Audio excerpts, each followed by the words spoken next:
নমস্কার বন্ধুরা, কৌশালী রান্নাঘরে সবাইকে স্বাগত। আমার আজকের রেসিপি খয়রা মাছের মাখা মাখা ঝাল। দেখো, আমি খয়রা মাছগুলো ভেজে রেখে দিয়েছি। ভাজা হয়ে গেছে আমার সব খয়রা মাছগুলো। এবার আমার মাছের তেল রয়েছে কড়াইতে, সেই তেলেই আমি আবার রান্না করে নিচ্ছি মাছটা।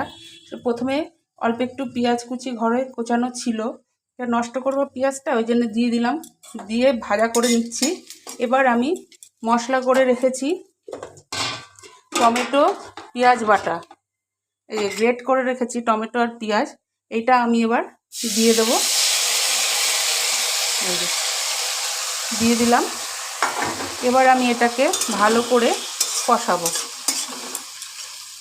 যতক্ষণ কাঁচা গন্ধটা না যাবে ততক্ষণ আমার এটাকে নাড়াচাড়া করে নিতে হবে, কষিয়ে নিতে হবে। তারপরে আমি অন্যান্য মশলা দেবো।